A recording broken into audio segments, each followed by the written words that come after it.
మీ ఎలాంటి వ్యాపార ప్రకటనలకైనా వెంటనే మా ఛానల్ సంప్రదించండి. ప్రస్తుతం మనతో పాటు ప్రముఖ ఆధ్యాత్మికవేత్త, జ్యోతిష వాస్తు పండితులు, లలితాదేవి ఉపాసకులు బ్రహ్మశ్రీ నానాజీ పట్నాయక్ గారు గురుగారితో మాట్లాడదాం.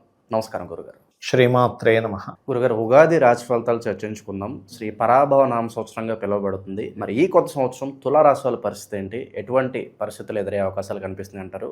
ఉగాది పచ్చడిలో షడ్రుచులు ఉంటాయి కదా, ఏ ఫ్లేవర్ వీళ్ళకి ఎక్కువగా ఈ సంవత్సరం తగలబోతుంది అంటారు? తప్పకుండా అండి. అయితే వీళ్ళకి ఆదాయం వ్యయం రాజభుజం అవమానం తీసుకుంటే 5, ఆదాయము వ్యయం 14 ఉంది. రాజభుజం 6, అవమానం 3గా ఉంది మనం పంచాంగాల్లో కనుక చూసుకున్నట్లయితే. ఓకే, అయితే మరి వీటిని మార్చుకోవచ్చా? వీటిని మనం మార్చుకోవచ్చు కొన్ని రెమెడీస్తో. ఇది ఇలాగే పనిచేయాలని రూల్ లేదు. ఒకటి. రెండవది, ఆదాయం 5 ఉంది, వ్యయం 14 ఉందంటే ఆదాయం వీళ్ళకి పర్సనల్ చార్ట్లో కనుక ధనాన్ని బాగా ఇంప్రూవ్ చేసేటువంటి మహాదశలు, అంతర్దశలు కనుక వస్తే టెన్షన్ పడాల్సిన అవసరం ఏం లేదు. అదంతా కూడా జనరల్ ఇది మాత్రమే. అయితే ఈ యొక్క అంశాలు చెప్తుంది నేనైనప్పటికీ చెప్పిస్తుంది సాక్షాత్ లలిత అమ్మవారిగా భావిస్తూ. ఇక్కడ ఏంటంటే ఆదాయమేమో 5, వ్యయం 14 ఉన్నందుకు తులవారికి ఆదాయం పెరగాలి అంటే వీళ్ళు చాంటింగ్ అనేటువంటిది ఓం స్కందాయ నమః, ఇది ఆటోమేటిక్గా వీళ్ళకి పెంచుతుంది. ఎందుకంటే మంత్రం ద్వారా దేవత యొక్క అనుగ్రహం అనేటువంటిది పెరుగుతుంది కాబట్టి. ఇక వ్యయం 14 ఉంది కాబట్టి పెసలు ఎక్కువగా దానంగా ఇస్తుండాలి వీళ్ళు. ఎంత వీళ్ళు పెసలు దానంగా ఇస్తూ ఉంటే అంత వ్యయం తగ్గిపోతూ ఉంటుంది. అది కూడా బుధవారాలు ఇస్తుండాలి. బుధవారాలు ఎంత పెసలు దానం ఇస్తుంటే అంత బాగుంటుంది చెప్పాలంటే. ఇది ప్రధానంగా గుర్తుపెట్టుకోవాల్సిన విషయం. ఇక మరొక విషయం ఏంటంటే ఈ యొక్క కాంబినేషన్స్ రాజభుజం అవమానం కనుక తీసుకుంటే రాజభుజం 6, అవమానం 3, దాని గురించి టెన్షన్ పడాల్సిన అవసరం లేదు. అయితే ఇన్ జనరల్గా తులారాశి వారికి ఉన్నటువంటి గొప్ప ఇదేంటంటే బ్యాలెన్స్ బాగా చేయగలుగుతారండి. అది వాళ్ళు బండి నడిపేటప్పుడు అనుకోండి, 2 వీలర్ నడిపినప్పుడు అయినా కానీ, లేకపోతే లైఫ్లో తీసుకునేటువంటి కొన్ని ఇన్సిడెంట్స్ వాళ్ళకి అప్ అండ్ డౌన్స్ అవుతున్నా సరే చాలా కూల్గా తీసుకోగలుగుతారు. ఇంకెవరో లగ్నం పాడైపోయి 3వ స్థానం పాడైపోతే ఇన్బ్యాలెన్స్ అవుతారేమో. తుల అంటేనే బ్యాలెన్స్, క్రాసు, ఎటు బరువు ఉంది ఎటు తక్కువ ఉంది అనేటువంటిది. అందుకని ఖచ్చితంగా 100% బ్యాలెన్స్ అయితే తీరాల్సిందే, ఇంక అందులో డౌట్ ఏం లేదు. అయితే వీరికి ఇప్పుడు మనకి ఈ యొక్క పరాభావనామ సంవత్సరంలో జూన్ వరకు 9వ స్థానంలో గురువు ఉంటున్నాడు. సర్వసాధారణంగా ఏంటంటే ఈ లగ్నానికి పాపి గురువు జనరల్గా ఇచ్చేటువంటి మంచి ఫలితాలు ఈజ్ డిఫరెంట్. బట్ లగ్నానికి పాపైనందుకు, పంచమ స్థానంలో రాహు ఉన్నందుకు ఇదేం జరుగుతుంటుందంటే ఇక్కడ ఆలోచనలు రకరకాలుగా వెళ్ళిపోతూ ఉంటాయి పంచమంలో రాహు ఉన్నందుకు. కాకపోతే పంచమ రాహు అనేటువంటిది ఏంటంటే రాజకీయ నాయకులకి చాలా మంచిది. రాజకీయాల్లో ఉండేవారికి వాళ్ళకి ఏదైనా సీట్ రావడము, లేకపోతే రాజకీయంగా కొంత గుర్తింపు రావడము, వీళ్ళు చేసిన ప్లాన్ సక్సెస్ అవ్వడము, రాజకీయ ఫ్రెండ్స్ కలవడము, సాఫ్ట్వేర్ రిలేటెడ్ ఫ్రెండ్స్ కలవడం, ఇట్లాంటివన్నీ ఇస్తుంది పంచమంలో రాహు ఉన్నది. కానీ గురువు ఎప్పుడైతే 9వ స్థానంలో ఉన్నాడో, గురువు లగ్నాన్ని వీక్షిస్తున్నందుకు మంచిగా గైడ్ చేసే వాళ్ళు చుట్టూ కనిపిస్తే ఇబ్బంది పెట్టేవాళ్ళు కూడా తయారవుతుంటారు లగ్నానికి పాపవడం వల్ల. అయితే వీళ్ళకి కెరియర్ పరంగా మాత్రం జూన్ తర్వాత నుంచి ఎప్పుడైతే గురువు మారుతున్నాడో దశమ స్థానంలోకి, ఖచ్చితంగా ఇక్కడ ఆ గ్రోత్ అనేటువంటిది ఇస్తాడు. అక్కడ ట్రాన్స్ఫర్లు కావచ్చు, ప్రమోషన్స్ కావచ్చు, జూన్ నుంచి వీళ్ళు ఎక్స్పెక్ట్ చేయొచ్చు. అంటే కెరియర్ పరంగా జూన్ నుంచి ఓకే నాకు కొంచెం బాగుంటుంది, అది కెరీర్ పరంగా ఎక్స్పెక్ట్ చేయొచ్చు. దశమ స్థానంలో ఉండేటువంటి గురువు 2వ స్థానాన్ని వీక్షిస్తాడు కాబట్టి ఫైనాన్షియల్గా కూడా ఎక్స్పెక్ట్ చేయొచ్చు వాళ్ళు. అక్కడి నుంచి ఎంతో కొంత నాకు బెటర్గా ఉంటుంది, ఇన్ని రోజులు ఇంత ఇబ్బంది పడుతున్నా అక్కడి నుంచి కొంత రిలీఫ్ వస్తుంది, కొంచెం అప్పులు కట్టుకోగలుగుతాను, కొంచెం క్లియర్ అవ్వగలుగుతాను అనేది చెప్పచ్చు. అలాగే దీంతోపాటు శని వీళ్ళకి 6వ స్థానంలో ఉన్నాడు. శని ఎప్పుడైనా 6లో ఉన్నప్పుడు ఏమవుతుందంటే ఎఫర్ట్స్, మనం శత్రువుపై జయం కానివ్వండి, మనం డైలీ లైఫ్లో ఉండేటువంటి కొన్ని వాటిని మనం అధిగమించి ముందుకు వెళ్ళగలుగుతాం శని 6లో ఉన్నప్పుడు. అందులో పర్టికులర్గా ఈ మ్యాజికల్ థింగ్స్ కానీ, లేకపోతే ఈ మెడికల్ రిలేటెడ్ ఈ మార్కెటింగ్ రంగాల్లో ఉండేటువంటి వారికి కానీ, మెడికల్ బిజినెస్లు కానీ, ఫార్మా బిజినెస్లు కానీ, కెమికల్ బిజినెస్లు కానీ వీళ్ళకి మంచి గ్రోత్ ఉంటుంది లాభ కేతువు వల్ల. ఓకే, ఇక మరొక విషయం ఏంటంటే హోమ్ లోన్స్ లభిస్తాయి. అంటే లోన్స్ కోసం ప్రయత్నం చేసేటువంటి వారికి ఈ యొక్క సంవత్సరం కొంత శుభవార్తగా మనం చెప్పుకోవచ్చు. మొండు బకాయిలు ఉంటాయి గురుగారు, డబ్బులు ఇచ్చి ఉంటారు, అవి తిరిగి రావు, హోప్స్ వదిలేసుకుని ఉంటారు, అలాంటివి ఏమన్నా వచ్చే పరిస్థితి? కొంచెం ఛాన్స్ ఉంటుందండి, ఎందుకంటే పంచమ రాహు కదా. పంచమ రాహు ఎప్పుడైతే ఉన్నాడో 6వ స్థానంలో శని ఉన్నప్పుడు ఇస్తాడు. అలాగే హోమ్ లోన్స్ కూడా లభిస్తాయని ఇందాక చెప్పుకున్నాం కదా, లభిస్తాయి. అయితే ఇక్కడ ఏంటంటే వాళ్ళ పర్సనల్ చార్ట్ కూడా తీసుకోవాలండి ఎప్పుడు కూడా. వాళ్ళకి ఎంతసేపు 6వ స్థానము 4వ స్థానం ఫలితాలు నడుస్తున్నాయి అనుకోండి, రావు అంత తొందరగా. 5వ స్థాన ఫలితాలు వస్తేనే వాళ్ళకి వీళ్ళ అప్పు క్లియర్ అవ్వడం అయినా, లేకపోతే అవతల వాళ్ళ నుంచి క్లియర్ అవ్వడం అయినా, అలాగే ధనస్థానాన్ని యాక్టివ్ చేసేటువంటి ధనాధిపతి యొక్క మహాదశలు లేదా అంతర్దశలు లేదా గోచారం సెకండ్ హౌస్ని యాక్టివ్ చేసేటువంటి కాంబినేషన్ రావాలి అక్కడ మనకి. వస్తే బాగుంటుంది. ఇదనే కాదు, ఆస్ట్రాలజీ అనే కాదు, ఏదైనా కానీ. ఇప్పుడు చూడండి, మనకి డాక్టర్ గారు చెప్తారు, ఒక మనిషికి ఏదో హెల్త్ ఇష్యూ వచ్చింది, కాబట్టి బీపీ షుగర్ తగ్గితే కానీ మనం ఏం చెప్పలేమండి అంటారు.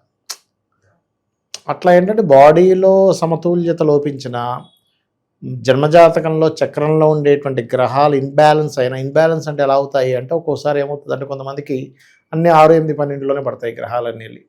అప్పుడు అది ఒకవేళ విపరీత రాజ్యం అయితే బాగుంటుంది, కానీ లేకపోతే పరిస్థితి ఏంటి? లేకపోతే కొంతమందికి అన్ని 12లోనే పడతాయి, అన్ని ఖర్చే పెడుతుంటాడు. నేను ఈ మధ్య జాతకం చూశాను. తండ్రి ఒకప్పుడు అద్భుతంగా మంచి రాజకీయంగాను బిజినెస్ గాను చాలా ల్యాండ్లు కొన్నాడు తండ్రి. ఒకప్పుడు తండ్రి హయాం సడన్గా చనిపోయాడు, హార్ట్ అటాక్ వచ్చి. కొడుకు ప్రయోజకుడు కాదు. ఈ పని ఏంటంటే సంవత్సరానికి ఒక ల్యాండ్ అమ్మడం, జల్సాలు చేసాడు, డబ్బులు అయిపోయారని మళ్ళీ ఇంకో ల్యాండ్ అమ్మడం.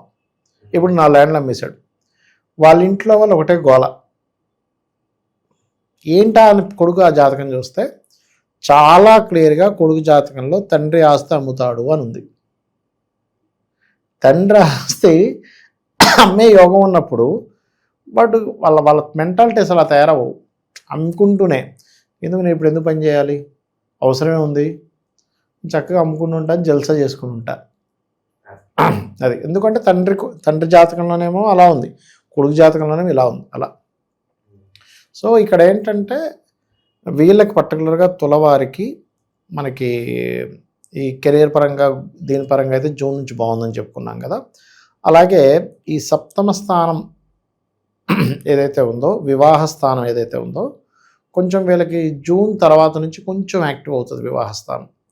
అప్పటి వరకు మనం చెప్పలేము. అలాగే జీవిత భాగస్వామి ఉంటారు కదా, వీళ్ళ జీవిత భాగస్వామి ఆల్రెడీ వివాహమై వాళ్ళు ఏదైనా కెరియర్ కోసం కొత్త కోర్సెస్ చేయడానికి కూడా కొంతమంది చూడండి భార్యని చదివిస్తుంటారు.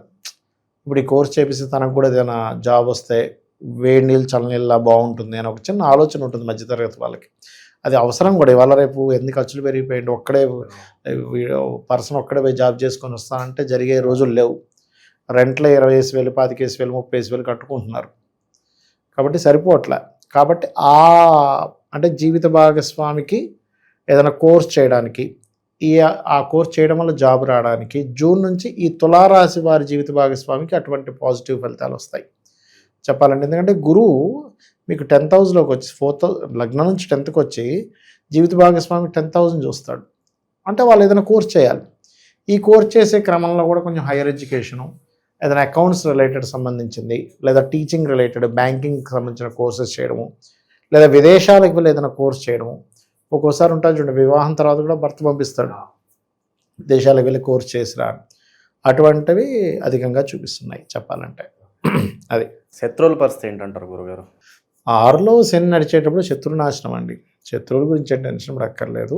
కాకపోతే కొంతమంది ఫ్రెండ్స్, విదేశీ ఫ్రెండ్స్, అందులో కొంతమంది ఏంట్రా బాబు వీడు మంచోడా కాదా అనేటువంటి కొంత సంశయం కలిగించేటువంటి సంఘటనలు కొన్ని జరగడము, ఇటువంటివి బలంగా చూపిస్తున్నాయి.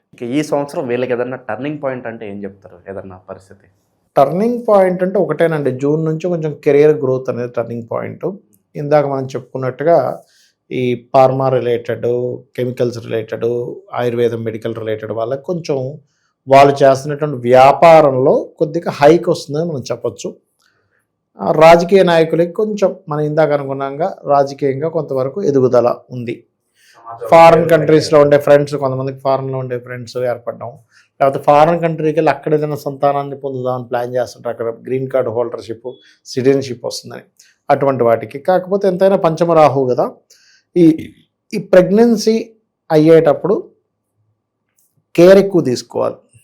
లేకపోతే ఏమవుతుందంటే అబార్షన్స్కి కారకుడు రాహు పంచమంలో ఉండి అనవసరంగా దానివల్ల ఇబ్బంది రావడం జరుగుతుంటాయి. అది ఇక్కడ పంచమ రాహు ఉండేటప్పుడు కామన్గా కూడా ఏంటంటే కొంచెం సేమ్ క్యాస్ట్ కాకుండా డిఫరెంట్ క్యాస్ట్ వాళ్ళతో లవ్ అఫేర్ ఏర్పడడం. పంచమం లవ్ కదండి, రాహు ఉన్న డిఫరెంట్ వాళ్ళతో ఆ అట్రాక్షన్స్ ఏర్పడడం అనేటువంటిది జరుగుతుంది. ఓకే, ఈ సంవత్సరం ప్రాపర్టీస్ కానీ స్థలాలు కానీ కొనుక్కోవడానికి అనుకూలంగానే ఉంటుందంటారు వీళ్ళకి? లోన్స్ వస్తాయని చెప్పానుగా, లోన్స్ తీసుకొని మరీ కొనుక్కుంటారు, అందులో ఎటువంటి డౌట్ లేదు. కొంటారు.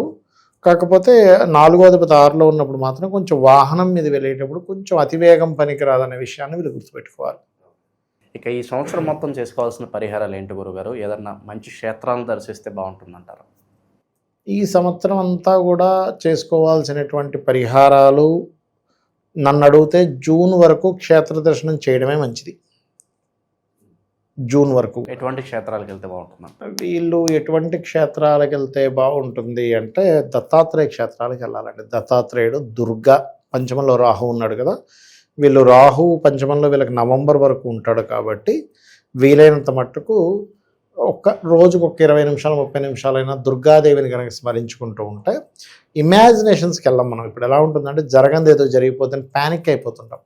ప్యానిక్ అవ్వనివ్వకుండా కొంచెం మనం ప్రశాంతంగా ఉండడానికి అమ్మవారు కాపాడుతుంది వీరికి.